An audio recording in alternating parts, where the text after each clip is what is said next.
মহাজনগণ বললেন, এই কৃষ্ণময়ী ভাব, যদি ভাবের দ্বারা ভগবানের ভক্তি করা যায় তাহলে ভাব আপনাকে প্রেমে পরিণত করবে।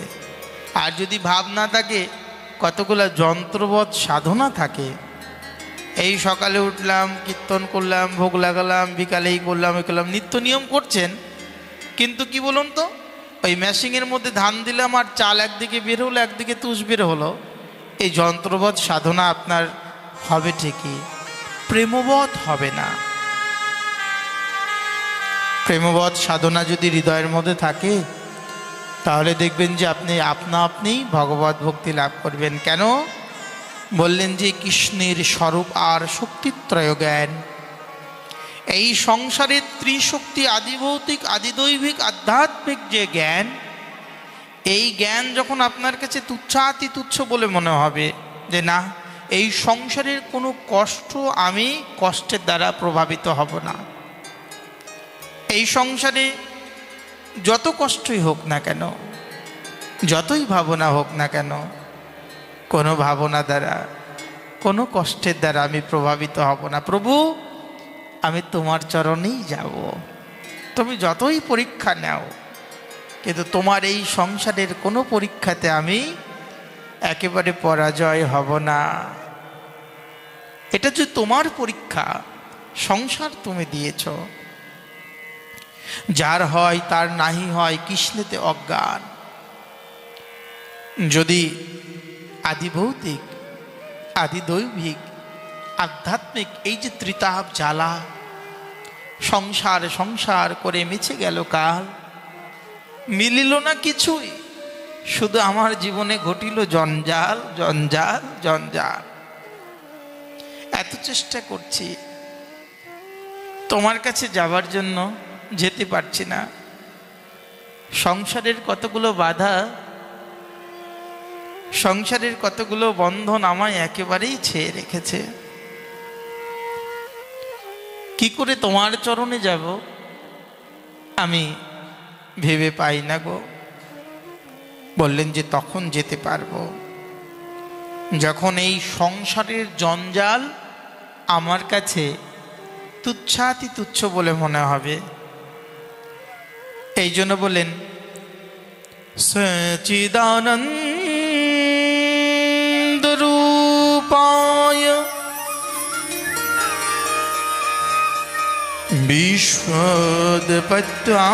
বিশ্বোৎপত্ত্যাদি হে তবে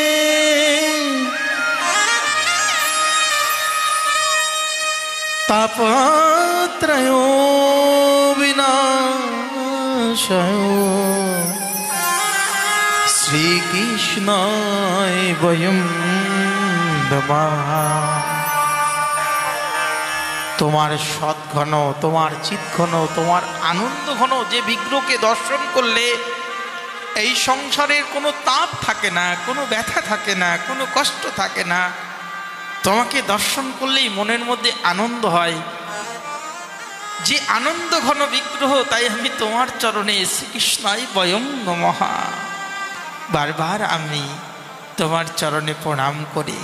তোমাকে দর্শন করলে আমার মনের সমস্ত দুঃখ দূর হয়ে যায়।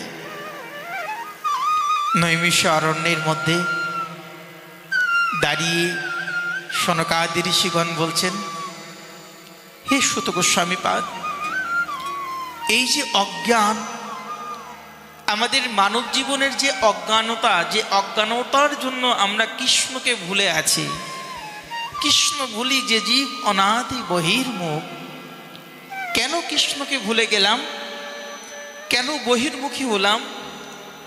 কৃষ্ণমুখী কেন হলাম না? কৃষ্ণকে মনে প্রাণে কেন ভালোবাসতে পারলাম? কৃপা করে তুমি বলো, যে কথা তুমি শ্রবণ করেছিলে তোমার শ্রীগুরু পাদ পদ্ম শ্রী সুখদেব গোস্বামী পাদের কাছে, যে ভক্তি, যে জ্ঞান, যে বৈরাগ্যকে একেবারে বিবেকবান এই সংসারের সমস্ত দুঃখকে ভুলে ভক্তি, জ্ঞান আর বৈরাগ্যকে আশ্রয় করে এই মায়া মোহকে নিরাশ করে এই সংসারের দুটা বড় বিষ, একটা হচ্ছে মায়া, একটা হচ্ছে মোহ। এর আবার আরেকটা স্বরূপ আছে, সেটা কি জানেন তো? এই ম অক্ষরটাকে ভুলে যেতে হবে জীবন থেকে। মায়া, মোহ, মমত্ব, অহমত্ব, আমি আর আমার। এই সংসারে কোনোদিন কোনো কিছুকে আমি আর আমার ভাববেন না। তাহলে দেখবেন যে যদি আমি কোনো কিছুই আমি আর আমার না ভাবি, তাহলে আমি কার? আমি তোমার। আমি তোমার, আর তুমি কার? তুমি আমার। এই যে তুমি যদি আমার হও প্রভু, আর আমি যদি তোমার হই, তাহলে আত্ম ইন্দ্রিয় প্রীতিবাঞ্ছাকে ত্যাগ করে তখন কি হবে? কৃষ্ণ ইন্দ্রিয় প্রীতিবাঞ্ছা, তারে বলি প্রেম। তখন তোমার আর আমার, আমার তোমার, আমি যদি তোমার হই, তুমি যদি আমার হও, এর মধ্যে কোনো কামনা বাসনা থাকবে না। প্রেম সে বলো। তখন কি হবে জানেন তো? সনকাদি ঋষিগণ বললেন, এই যে কলিযুগ, এই ঘোর কলিকাল, এই কলিযুগের মানুষ একেতেই আসরিক প্রবৃত্তি হবে।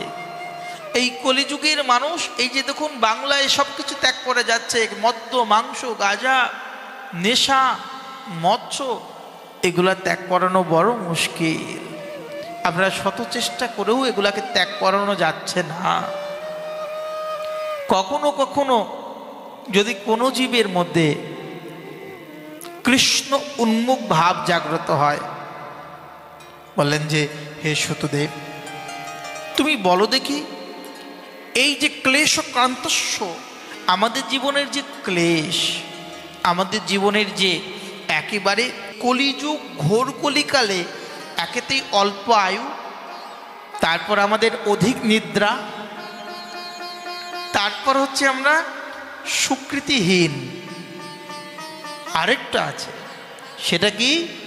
বললেন যে আমাদের এই সুকৃতিহীন, অল্প আয়ু, অধিক নিদ্রা, আর হচ্ছে কলিহত। কলি দ্বারা আমরা একেবারে গ্রাসিত, বারবার গ্রাসিত হচ্ছি।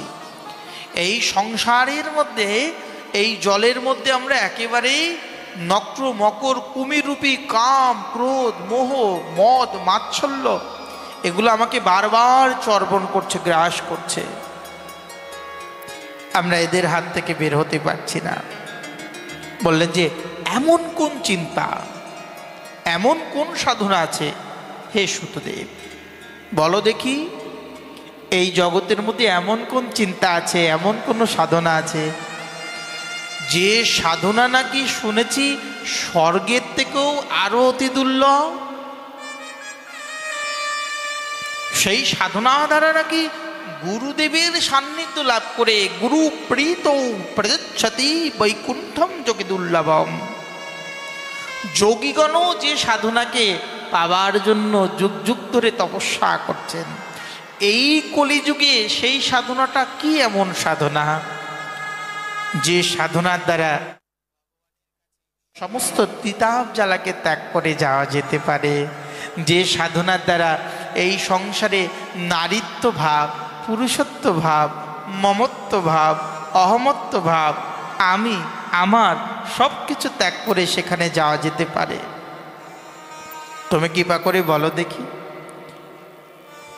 সনকাদি ঋষিগণের কথা শ্রবণ করে সুত গোস্বামীপাদ একটু একটু করে মুচকি মুচকি হাসি দিয়ে, হে ঋষিগণ, এই কলিযুগে পরীক্ষিত মহারাজজি বলেছিলেন, কাল বেল মুখগ্রাস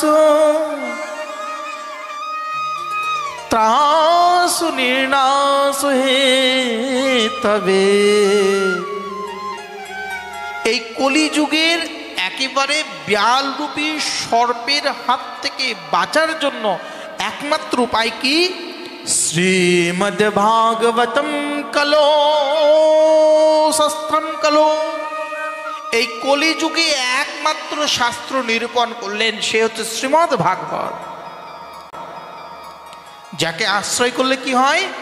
বললেন যে কলৌ কিরেন ভাসতম, এই কলিযুগে যত কীরা, আমাদের যত মনের মধ্যে যত কামনা বাসনার যত কীরা আছে, যত কামনা বাসনা রূপী যত মস্তিষ্কের মধ্যে সব যত প্রকার আমাদের দুর্বাসনা আছে, বললেন যে কলিযুগে একমাত্র ভগবত সাধু মুখে হরিকথা একমাত্র চাই, সংসার জিনিতে আর অন্য কিছু নাই। কলিযুগে যদি হরিকথা সঙ্গ না করা যায়, তাহলে ভগবত ভক্তির উপায় লাভ করা যায় না। প্রেম সে বলো।